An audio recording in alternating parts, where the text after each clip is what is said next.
Hola, muy buenos días. El día de hoy les presentaré una serie de noticias de gran relevancia actual, relacionados con los crímenes de odio y las violaciones a los derechos humanos hacia las personas de la comunidad LGBT y las mujeres. Dos sectores muy vulnerables que a lo largo de la historia han sido colocados en condiciones de vulnerabilidad. Ahora comenzaremos con el tema de la violencia hacia la comunidad LGBT.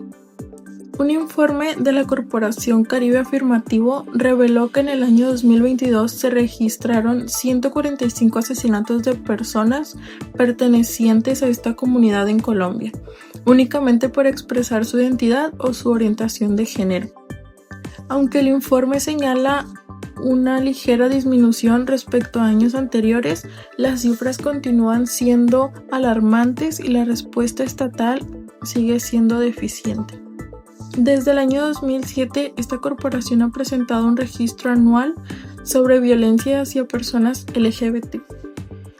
En él se destaca que tanto las mujeres trans como los hombres homosexuales y transexuales siguen siendo los más agredidos. En 2022, por ejemplo, fueron asesinados 49 personas trans, el 62% de las víctimas eran hombres homosexuales o personas con experiencia de vida trans. El informe también señaló que durante ese mismo año 47 hombres gays murieron de forma violenta en el Valle del Cauca, dos regiones colombianas donde la violencia contra esta población se ha vuelto sistemática. Wilson Castañeda, director de Caribe Afirmativo, explicó que la situación es grave por varias razones, entre ellas que la mayoría de los crímenes ocurren contra personas jóvenes y en patrones repetitivos. Por ejemplo, en mayo del mismo año, en tan solo 18 días se registraron 12 homicidios, cuyas víctimas tenían entre 18 y 23 años, las cuales la mayoría de estas víctimas eran hombres gays de la comunidad de Medellín, quienes eran contactados a través de aplicaciones y citados los fines de semana, principalmente en horarios similares. Castañeda también destacó que aunque en 2021 se registraron más víctimas con una cifra de 205, la cifra de 2022 sigue siendo alarmante. A pesar de los esfuerzos, la respuesta estatal a esta violencia continúa siendo débil. En departamentos como Amazonas incluso es imposible saber cuántas víctimas existen, ya que no se cuenta con información oficial suficiente. Solo se tienen registros aislados de algunos casos.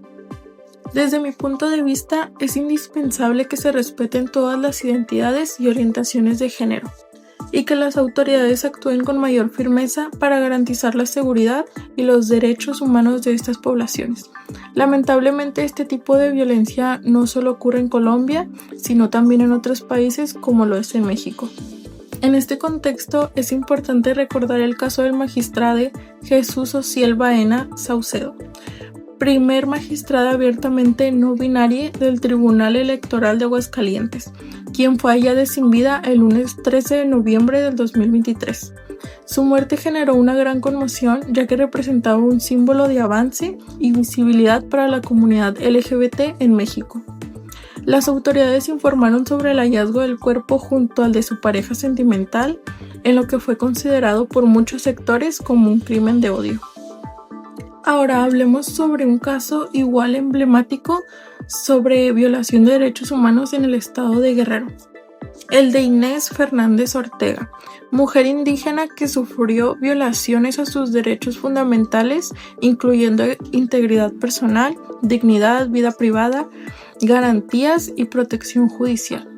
Los hechos ocurrieron en 2002, cuando militares ingresaron a su casa y la agredieron sexualmente, enfrentándose posteriormente a serios obstáculos en su búsqueda de justicia. Ante la falta de acción por parte del Estado mexicano y en un contexto de presencia militar significativa y violaciones continuas de derechos humanos, se presentó una petición en 2004 ante las instancias correspondientes. A pesar de las recomendaciones emitidas, el Estado no cumplió, lo que llevó el caso a la Corte Interamericana de Derechos Humanos.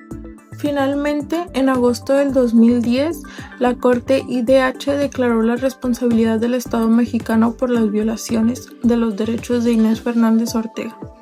10 años después de la sentencia, en marzo del 2012, se realizó un acto de reconocimiento de responsabilidad internacional donde el secretario de Gobernación pidió una disculpa pública en Ayutla de los Libres, Guerrero.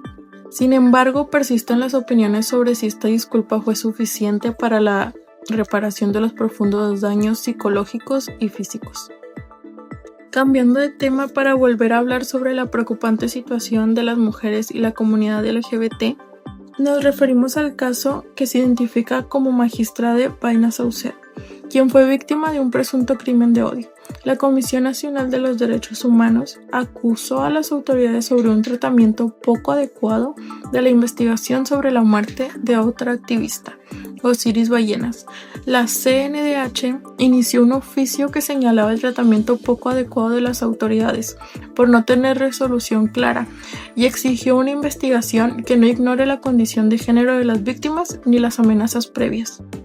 En el caso de la magistrada Baina Saucedo, quien contaba con escolta tras ser activista LGBT, ha puesto en el foco la violación de los derechos humanos desde la investigación, incluyendo la falta de respeto a su nombre, magistrada, y el primer aviso a redes sociales sobre su muerte sin previa notificación a su familia.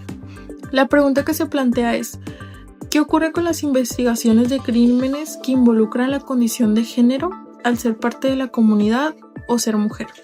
Pasamos ahora a una alerta sobre el uso excesivo de la fuerza contra manifestantes. Una reciente publicación de Amnistía Internacional denuncia que autoridades mexicanas han usado fuerza y violencia sexual para silenciar a mujeres que protestaban contra la violencia de género. Este informe detalla que las autoridades han reprimido a mujeres que protestaban pacíficamente, violando sus derechos de libertad de expresión y reunión, mediante el uso innecesario y excesivo de fuerza. Se registraron detenciones arbitrarias e incluso violencia sexual en manifestaciones en varios estados. En el informe de Amnistía Internacional establece que policías detuvieron a mujeres sin identificarlas, las mantuvieron incomunicadas, las trasladaron por rutas no usuales sin decirles su destino y en algunos casos sin presentarlas ante la autoridad competente. Esto generó un intenso miedo a ser víctimas de desaparición forzada. La generación deliberada de sufrimiento e incertidumbre vulnera el derecho a la integridad personal y contraviene la prohibición de tortura. Además, se denuncia que diversas autoridades y medios de comunicación han estigmatizado las manifestaciones de mujeres y grupos feministas como violentas, tratando de denigrar su objetivo de ser escuchadas y hacer valer sus derechos. La vulnerabilidad de los derechos humanos de las mujeres es una injusticia persistente que requiere un compromiso colectivo y continuo.